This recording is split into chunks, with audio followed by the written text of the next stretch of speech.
하나님은 하나님의 자녀들이 전인적이라는 말은 영적으로 또 유심적으로 그리고 또 인격적으로 또 마음과 생각에 그리고 산업과 경제까지도 모두 건강하고 또 풍성함을 누리면서 복음의 증인으로 살아가도록 은혜와 복을 베풀어 주시기를 기뻐하시는 하나님이심을 믿으시기 바랍니다. 사도 요한이 요한삼서 1장 2절에서 그렇게 증거합니다. 사랑하는 자여, 내 영혼이 잘된 같이 네가 범사에 잘되고 강건하기를 내가 간구하노라 라고 그렇게 말합니다. 제자들을 향한 간절한 기도, 또 사도 요한을 통하여 하나님 주시는 하나님의 그 간절한 마음, 그 마음이 담겨져 있는 말씀인데, 이 말씀은 단순히 하나님이 우리에게 복을 주신다 하는 그런 말씀 정도가 아니라 우리의 믿음이 견고하게 되어야 함을 우리에게 말씀하고 있는 것입니다.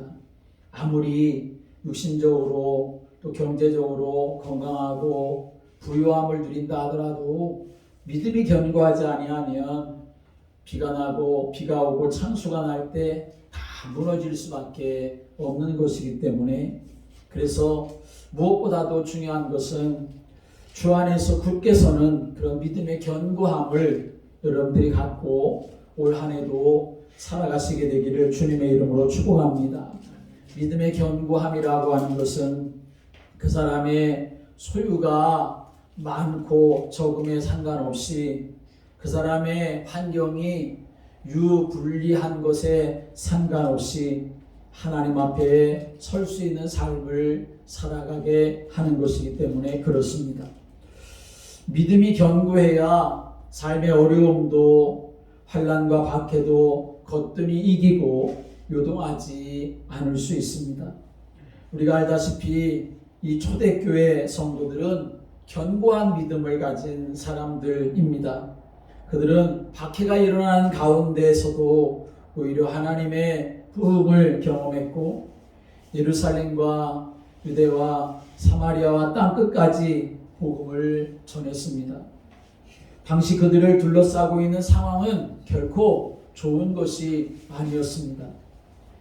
예수 믿는 것 때문에 매맞고 또 감옥에 갇히고 쫓겨다니고 있는 거 다 빼앗기고 심지어는 순교를 당하기까지 해야 했습니다. 그럼에도 불구하고 그들은 예수 믿는 것 때문에 당하는 그 어려움을 그들은 오히려 당연한 것으로 생각했고, 또 그런 상황을 거뜬히 이겨나가는 믿음의 사람이 될 수가 있었습니다. 왜냐하면 견고한 믿음이 그들에게 있었기 때문이지요. 그러나 믿음이 견고하지 못하다면 작은 어려움이 닥쳐와도 견디지 못하고 흔들리게 됩니다. 무엇인가 어려움이 생기거나 자신의 뜻대로 되지를 않으면 그렇게 말합니다. 혹시 하나님이 정말 살아계신 걸까 하는 그런 불신앙, 하나님이 나 자신을 버린 것 아닌가 한 그러한 불신앙 가운데 그렇게 빠져서 때로는 교회 생활에서 아주 사소하고 작은 일에도 쉽게 상처받고 넘어지는 일들이 있는 거죠. 여러분, 우리는 흔히 오해하기를 예수 믿으면 그 순간부터 모든 고통, 갈등이 다 사라지고 인생의 어려움이 다 없어질 것이라고 그렇게 생각을 합니다. 하나님의 자녀가 되면 인생의 고통은 다 사라지고 만사 형통될 것이라고 그렇게 생각하지만, 그러나 결코 그렇지가 않습니다. 구약 성경을 보면 이스라엘 자손들이 하나님의 기가 막힌 그런 방법으로 430년 종살이하던 데서 완전하게 해방을 받았습니다. 그리고 하나님이 가나안 땅을 약속해 주셨습니다. 그런데 그들 앞에 기다리고 있었던 것은 당장 약속하신 대로 가나안 땅이 아니라 그들 앞에 기다리고 있는 것은 거친 광야였습니다. 그들은 구원과 동시에 광야 생활을 하게 되었던 것이지요.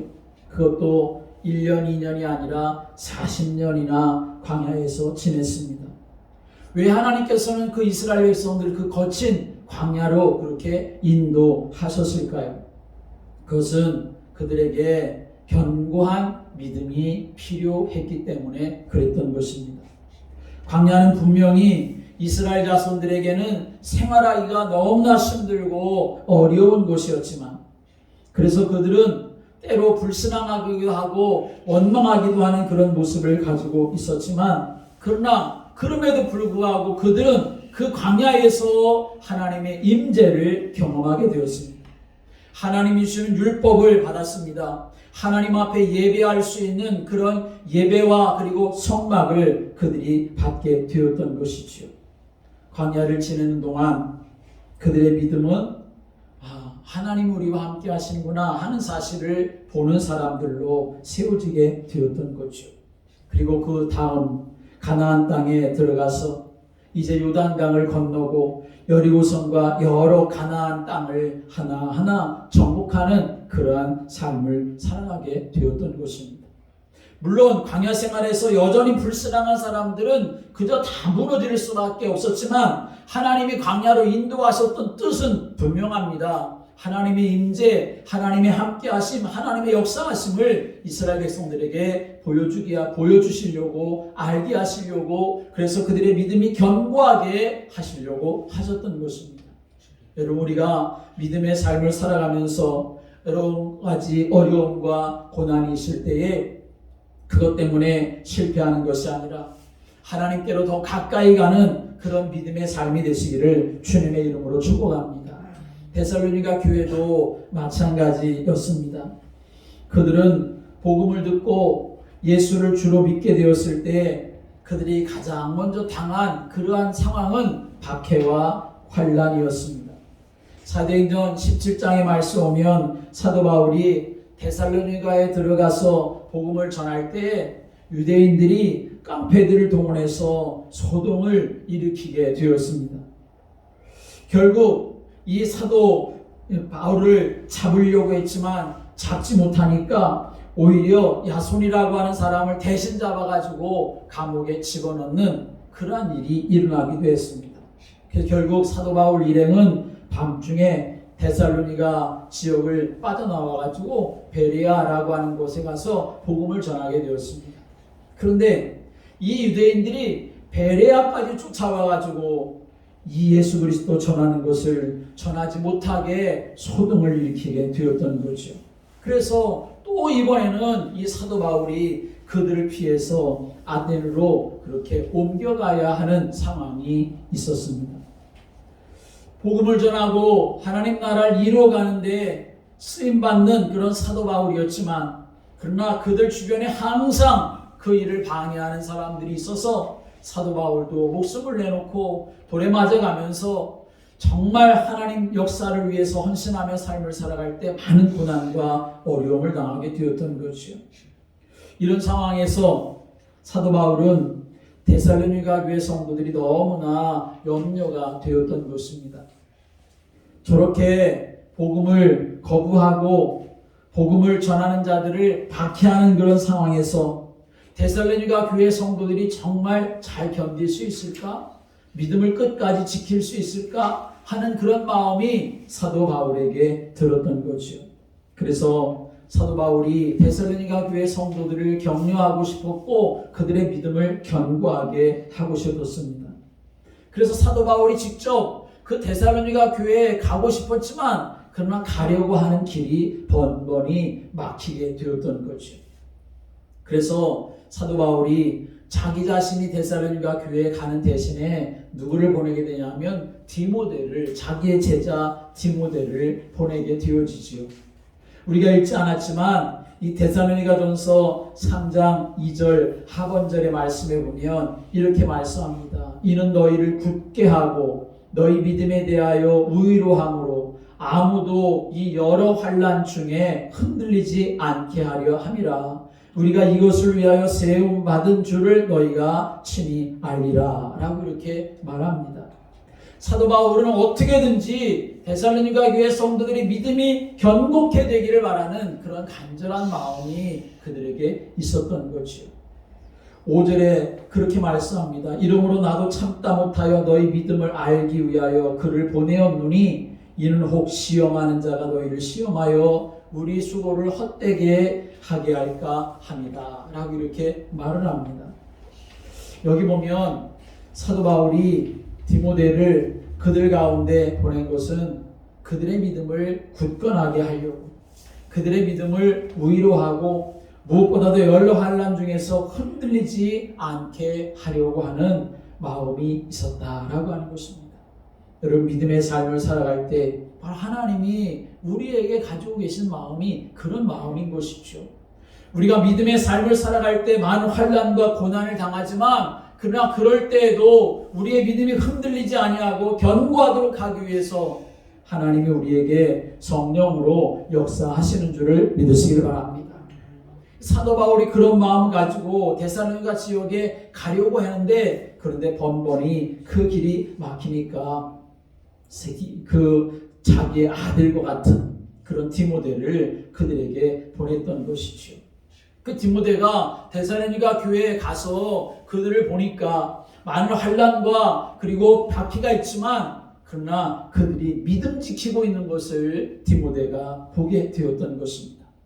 그래서 디모데가 돌아와서 데살로니가 교회 성도들의 믿음에 대해서 좋은 소식을 전합니다. 데살로니가 성도들이 사도 바울 일행을 보고 정말 그 일행들을 보고 싶어하고 무엇보다도 고난과 환난 가운데서 믿음을 가지고 있다, 지키고 있다라고 하는 소식을 들으니까 이 사도 바울과 그 일행들에게는 그것보다 더 기쁜 소식이 없었던 거죠. 그래서 너무나 기뻐서 하나님께 영광을 돌린다라고 그렇게 고백을 합니다. 이런 사도 바울의 심정이 잘 나타나 있는 것이 오늘 8절과 9절의 말씀입니다. 이렇게 말씀합니다. 그러므로 너희가 주 안에서 굳게 선즉 우리가 이제는 살리라. 우리가 우리 하나님 앞에서 너희로 말미암아 모든 기쁨으로 기뻐하니 너희를 위하여 능히 어떠한 감사를 하나님께 보답할까? 라고 이렇게 말을 합니다. 너희가 주 안에서 굳게 선즉 우리가 살리라 라고 하는 이 말씀이 무슨 말씀이겠습니까? 사도 바울이 그 박해와 환난을 인하여서 그 데살로니가 교회가 어려움을 당하는데 그들이 정말 끝까지 믿음을 지켜야 되는데 라고 하는 마음이 간절했고 마치 가슴이 타들어가는 것 같은 그런 마음이 사도 바울에게 있었다는 것이죠. 그런데 디모데를 통해서 들려오는 소식이 이 데살로니가 교회는 믿음의 역사, 사랑의 수고, 그 모든 것을 가지고 그 소문이 아름답게 퍼져나가는 것을 보게 되었을 때에 사도 바울은 이제는 살겠다, 살 것 같구나 라고 하는 그런 마음이 있었다라고 하는 것을 말하는 것이요. 그러면서 너희를 위하여 능히 어떠한 감사로 하나님께 보답할까 라고 이렇게 외치는 것을 볼 수 있습니다. 여러분, 우리가 믿음을 지키면 내 자신에게도 복이 되는 줄을 믿으시기 바랍니다.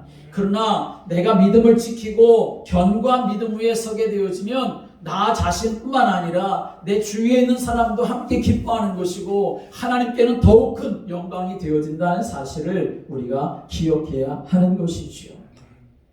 그렇다면 이제 이 사도 바울이 이 데살로니가 교회 성도들이 믿음이 견고하게 되기를 원해서 더욱더 기도하고 있고 그 간절한 마음을 가지고 있었는데 어떻게 그 믿음이 견고할 수 있을까?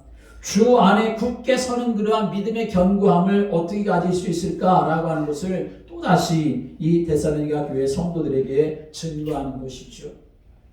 그 첫 번째는 무엇입니까? 함께하는 것이 믿음을 견고하게 하는 것이다 라고 증거하고 있다는 사실입니다.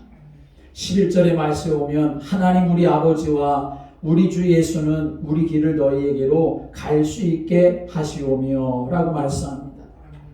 사도 바울은 여기서 하나님 앞에 기도하는 거죠. 우리가 너희들에게 갈 수 있는 길을 하나님이 열어주시기를 기도했습니다. 왜냐하면 힘든 상황에 있는 그들과 함께하기 위함이었다라고 하는 것입니다. 여러분, 여기서 우리가 잘 알아야 되는 것은 사도 바울이 왜 그 험지에 가려고 했겠습니까? 들려오는 소식이 그들에게 믿음이 견고함을 알고 있었지만 여전히 데살로니가 교회 주변에서는 환난과 박해와 핍박이 여전히 있었는데 왜 그들에게 가려고 했고 그들과 함께 하려고 했겠습니까? 그것은 그들과 함께 해야 그들과 마음과 생각이 함께하고 그들과 함께 예배하고 그들과 함께 복음을 나누고 그럴 때에 그들의 믿음이 견고해 되어진다는 사실을 알고 있었기 때문에 그랬던 것입니다. 여러분, 한 사람 한 사람이 견고하게 세워지는 것은 무엇보다도 하나님이 나와 함께 하신다라고 하는 사실에 대한 그 확신이 분명하게 있어질 때에 그 사람의 믿음이 견고하게 되어질 수가 있는 것이요. 예수님께서 제자들을 세우시는 방법이 바로 그것이었습니다. 성경에 보면 예수님은 당신의 죽으심으로 인하여서 제자들이 뿔뿔이 흩어질 것을 아셨습니다. 그때 예수님께서 뭐라고 말씀하셨습니까? 너희들이 끝까지 의의를 지켜야 된다. 의의를 지켜야 된다. 참고 견뎌야 된다. 그렇게 말씀하지 않으셨습니다.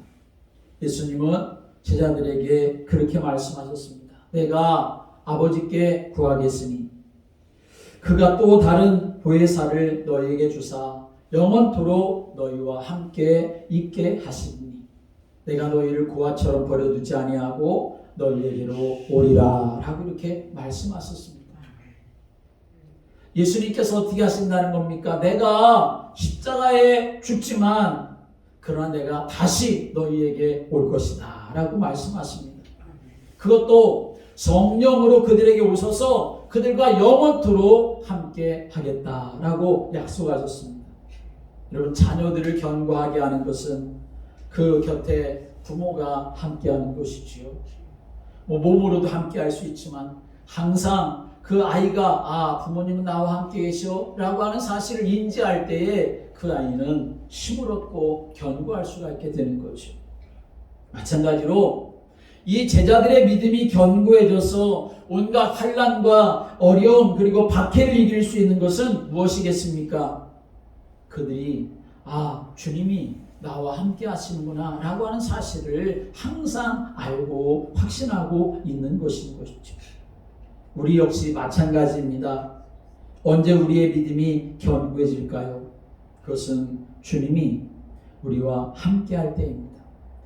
주님이 나와 함께 하시는구나 라고 한 사실에 대한 확신이 우리에게 있어질 때에 그 믿음이 견고해질 수가 있는 거죠. 우리의 강함, 우리의 믿음의 견고함은 나 자신에게 있는 것이 아닙니다. 세상의 것이 있어서 견고하게 되어지는 것이 결코 아닙니다. 우리와 함께 하시는 주님이 있으시기 때문에 우리가 견고하게 서서 살아갈 수가 있는 것입니다. 천하보다 크시니 풍랑과 파도를 잔잔하게 하실 수 있는 우리 주님, 우리의 도움이 되시기 위해 우리 안에 들어오셔서 우리와 함께 하시는 그 성령님, 자신의 목숨까지 다 아끼지 아니하시고 우리를 구원하시고 인도하시는 선한 목자 되시는 그 주님이 바로 우리의 능력이 되고 우리의 힘이 되고 우리를 견고케 하는 반석이 되는 줄을 믿으시기 바랍니다. 그러므로 우리가 삶을 살아갈 때마다, 올 한 해도 우리가 믿음의 삶을 살아갈 때마다 우리의 믿음이 주 안에서 견고케 되어지는 그런 삶을 살아가려면 어떤 확신이 있어야 되느냐? 주님이 나와 함께 하신다 라고 하는 이 확신이 우리에게 있어야 하는 것입니다. 날마다 주님을 바라보고 주님 한 분이면 충분하다고 하는 그런 믿음의 고백을 가지고 하나님 안에서 삶을 살아가는 성도들 되시기를 주님의 이름으로 축복합니다. 우리의 믿음이 주 안에서 견고케 되어질 수 있는 중요한 비결은 두 번째로는 바로 사랑이라는 사실을 우리가 알아야 합니다. 데살로니가 교회 성도들을 생각하면서 사도 바울이 그들의 믿음이 견고케 되기를 바라서 간절히 마음에 소원하고 기도하는 것은 어떤 것이었습니까? 12절의 말씀 오면 이렇게 말합니다. 또 주께서 우리가 너희를 사랑한 것 같이 너희도 피차간과 모든 사람에 대한 사랑이 더욱 많아 넘치게 하사 라고 이렇게 말하고 있습니다. 여기 오면 사도 바울은 너희는 피차간과 모든 사람에 대한 사랑이 더욱 많아 넘치게 해달라고 그렇게 하나님 앞에 기도하고 있고 너희들 그렇게 해야 된다는 것을 권면하고 있는 것이지요. 피차간이라고 하는 것은 무슨 말입니까? 서로 교회 안에 있는 성도들 사이를 말하는 것입니다. 그리고 모든 사람이라고 하는 것은 교회 안뿐만 아니라 교회 밖의 사람들, 믿지 않는 사람들이나 심지어는 지금 자기들을 핍박하는 그러한 사람들을 향해서까지라도 모두 포함하고 있는 말씀이 되는 것이요. 사도 바울은 데살로니가 교회 성도들이 피차간에 서로 사랑하는 것이 환난과 박해를 이기는 힘이 되는 것이고 그들의 믿음이 더 견고케 되어진다는 사실을 잘 알고 있었습니다. 아니, 하나님의 사랑이 여러분 그렇지 않습니까? 하나님의 사랑이 죄인된 우리를 구원하지 않았습니까? 하나님의 사랑이 마귀의 손아귀에서 우리를 해방시켜서 하나님의 자녀로 되게 하지 않으셨습니까? 하나님의 사랑이 우리를 영원한 지옥의 그 고통에서 건져내셔서 영원한 천국으로 우리를 인도하시지 않으셨습니까? 그러므로 사랑이 우리를 살게 하고 사랑이 우리를 견고하게 하고 사랑이 세상의 어떤 박해와 어려움도 거뜬히 이길 수 있는 능력이 된다는 사실을 우리는 알아야 합니다. 그래서 우리가 항상 하나님 앞에 기도해야 합니다. 무엇보다도 내 안에 사랑이 넘치는 사랑, 교회를 사랑하는 그 사랑, 성도들을 사랑하는 그 사랑, 영혼을 사랑하는 그 사랑, 하나님을 사랑하는 그 사랑이 내게 넘치는 그런 믿음의 삶이 되기를 위해 하나님 앞에 기도하고 그런 사랑의 사람이 되시기를 주님의 이름으로 축복합니다. 사도 바울은 이 사랑을 점점 확대해 나가게 되기를 간절히 바라는 마음이 있었습니다. 성도들끼리 피차간에 서로 사랑하는 것만 아니라 모든 사람, 교회 밖에 있는 사람들, 심지어 자신을 비난하고 박해하는 그런 사람들까지도 사랑할 수 있는 그런 사랑이 있기를 간절히 바랬던 거죠. 오늘 그래서 우리는 항상 어떤 마음을 가져야 합니까? 교회 안에 피차간에 서로 사랑하는 것뿐만 아니라 모든 사람들, 하나님을 떠나고 마귀에게 종노릇하고 어두움 가운데 그러한 인생들이 하나님 앞에 돌아올 수 있도록 그들의 영혼을 사랑하는 마음을 가지고 전도와 선교하는 일에 또 사명 감당하는 성도가 되어야 한다는 것입니다. 사도 바울은 데살로니가 교회 성도들에게 너희들에게 환난이 있고 박해가 있으니 빨리 도망치라고 말하지 않았다는 사실을 우리는 주목해야 합니다. 우리를 핍박하는 자들을 미워하라고 하지 않았습니다. 오히려 사도 바울은 더 큰 사랑으로 환난과 그 박해자들을 끊어 안으라고 말하고 있다는 것을 우리는 주목해야 합니다. 여러분, 언제 우리가 어려움과 핍박을 이길 수가 있겠습니까? 그것은 자기를 핍박하는 사람을 오히려 사랑으로 감쌀 때 그 환난과 핍박을 이길 수 있는 것입니다. 미움을 이기는 것은 더 큰 미움으로 미움을 이기는 것이 아닙니다. 나를 욕하고 비난하는 사람을 이기는 길은 나도 그 사람의 약점을 들추어내가지고 그 사람보다 더 독하게 비난한다고 그 나를 향한 비난과 그리고 비판을 이길 수 있는 것이 아닙니다. 박해와 핍박을 이기는 힘은 복수하는 것이 아니라 오히려 사랑으로 하나님 앞에 은혜를 구하며 기도하는 것, 그것이 바로 이기는 길이라는 사실을 우리가 알아야 합니다. 우리 주님이 바로 그렇게 하셨습니다. 우리 예수님은 십자가에 못 박히시는 순간 그 극심한 고통 속에서도 아버지 저들을 사하여 주옵소서, 자기들이 하는 것을 알지 못하나이다 라고 기도하셨던 것을 우리가 알 수 있지 않습니까? 여러분, 이것이 바로 우리의 마음속에 있어야 한다는 것입니다. 그것이 예수님의 사랑을 본받는 사람의 모습인 것이지요. 돌에 맞아 죽음을 가면서까지도 자기를 돌로 치는 자들을 위해서 주여 이 죄를 저들에게 돌리지 마십시오 라고 기도했었던 이 스데반의 사랑, 그것이 우리에게 있어져야 하는 것이죠. 마태복음 22장의 말씀에 한 율법사가 예수님께 찾아와 질문합니다. 선생님, 율법 중에서 어느 계명이 큽니까? 라고 물었을 때 예수님께서는 대답하시기를 내 마음을 다하고 목숨을 다하고 뜻을 다하여 주 너의 하나님을 사랑하라 라고 말씀하십니다. 이것이 크고 첫째 되는 계명이요 둘째도 그와 같으니 내 이웃을 내 자신같이 사랑하라 라고 말씀하십니다. 그러면서 예수님은 이 두 계명이 온 율법과 선지자의 강령이다 라고 이렇게 말씀하시죠. 여기서 강령이라고 하는 말씀은 기본이 되는 큰 줄기를 의미하는 뜻입니다. 그러니까 우리 기독교의 생명이 어디에 있느냐? 사랑에 있다 하는 거지요. 기독교인을 정말 기독교인답게 만드는 것, 어려움과 핍박 속에서도 믿음의 색깔을 잃어버리지 않게 하는 것, 그것은 어디에 있느냐? 사랑에 있다라고 하는 것입니다. 그래서 사도 바울이 사랑이 없으면 아무것도 아니다라고 말합니다. 로마서 13장 8절의 말씀 보면 피차 사랑의 빛 외에는 아무에게든지 아무 빛도 짓지 말라. 남을 사랑하는 자는 율법을 다 이루었느니라 라고 증거하고 있습니다. 어려운 때일수록 우리의 마음에 어떤 마음이 있어야 하느냐? 사랑의 마음이 있어야 한다는 것입니다. 사랑하기를 애쓰는 사람으로 우리가 살아야 하는 것이죠. 하나님의 사랑 가지고 하나님을 사랑하고 교회를 사랑하고 영혼을 사랑하고 또 성도들을 사랑하는 그런 믿음의 복을 여러분들이 누리게 되기를 주님의 이름으로 축복합니다. 또 우리의 믿음이 주 안에서 견고한 그런 믿음이 되어지려면 우리에게 뭐가 있어야 되느냐? 함께 하겠습니다. 거룩함이 있어야 합니다. 거룩함이 우리에게 있어야 합니다. 13절의 말씀 오면 너희 마음을 굳건하게 하시고 우리 주 예수께서 그의 모든 성도와 함께 강림하실 때에 하나님 우리 아버지 앞에서 거룩함에 흠이 없게 하시기를 원하노라 라고 이렇게 증거합니다.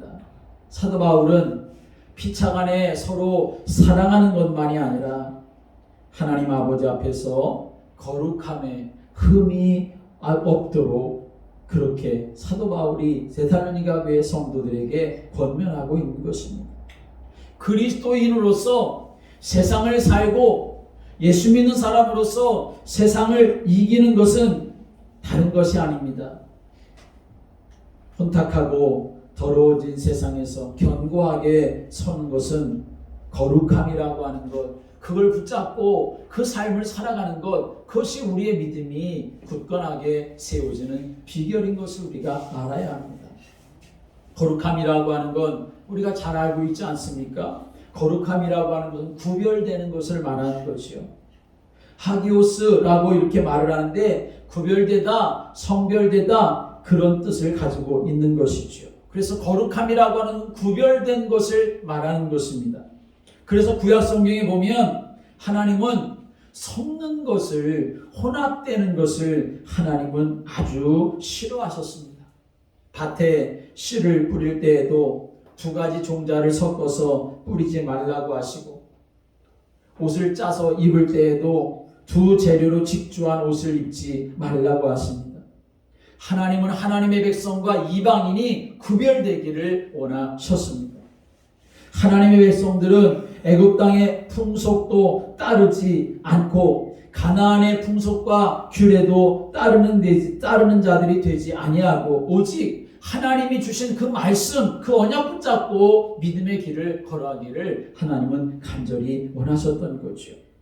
그래서 히브리서 12장 14절의 말씀에 오면 거룩함이 없이는 아무도 주를 보지 못하리라 라고 말씀했습니다. 여러분, 세상과 똑같은 것, 그리고 세상을 살아가는 것, 세상을 따라가는 것, 그것은 거룩함이 아닌 것입니다. 세상이 원망할 때 똑같이 원망하는 것, 누군가 나를 비판할 때 나도 똑같이 비판하는 그것은 결코 거룩함이 아니지요. 우리는 세상과 다른 정신을 가지고 살아가야 합니다. 반대 정신이 우리에게 있어야 합니다. 그 반대 정신이라고 하는 것은 무엇입니까? 바로 거룩함이 내게 있어야 한다라고 하는 것을 말하는 거죠. 견고한 믿음의 사람들이라고 하는 것은 세상을 따르는 사람들이 아니라 그 세상 속에서 하나님 앞에 거룩함을 가지고 살아가는 것을 말하는 것이죠. 우리는 하나님 앞에 구해야 할 것이 많이 있지요. 우리의 행복을 위해서, 축복을 위해서 하나님 앞에 구해야 하지만, 그러나 그것보다도 먼저 우리의 죄를 미워하고 거룩함에 대한 열망, 그것을 하나님 앞에 구하는 그러한 성도로 우리가 삶을 살아가야 하는 것입니다. 올 한 해 우리가 믿음의 삶을 살아갈 때, 선하신 목자가 되신 주님이 우리를 인도해 나가실 때 우리에게 어떤 자세가 있어야 되느냐? 그 선하신 목자 되시는 주님과 함께하는 은혜가 여러분들이 있게 되기를 주님의 이름으로 축복합니다. 그 선하신 목자 되시는 예수님이 나를 사랑하는 것처럼 나도 주님을 사랑하는 그 사랑이 내게 있어야 하는 것입니다.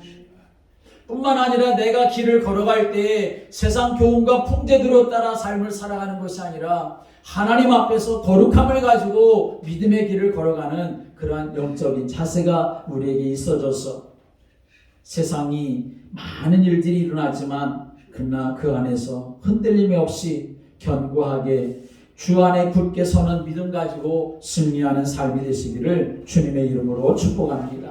기도드리겠습니다. 하나님 아버지, 우리를 하나님의 자녀로 불러주시고 구별하여 주심을 감사드립니다. 그러나 때로 우리가 이 세상의 삶을 살아가는 동안 어려움이 많고 고난이 많고 때로 하나님 우리가 실수하여 넘어지는 때가 많습니다. 주님, 다시 한번 간구하오니 우리의 믿음이 주 안에서 견고하게 서는 든든한 믿음이 되게 하여 주시옵소서. 무엇보다도 주님과 함께하고 말씀과 함께하는 은혜 속에 우리가 거하여 살아가도록 인도하여 주옵시며, 그저 사랑받기를 바라는 어린아이 같은 그런 믿음이 아니라 사랑할 수 있는 사람이 되게 하여 주옵소서. 하나님의 사랑이 우리에게 담겨져서 우리도 그 하나님의 사랑 가지고 살아갈 수 있게 하여 주옵시며, 하나님 무엇보다도 거룩함을 가지고 살아가도록 하나님 앞에서 거룩한 사람으로 살아갈 수 있도록 하나님 우리 가운데 성령으로 역사하여 주옵소서. 그래서 우리의 믿음이 견고하고 하나님이 기뻐하시며 하나님께 영광 돌리는 사람들로 세워지도록 인도해 주옵소서. 예수 그리스도의 이름으로 기도드립니다. 아멘.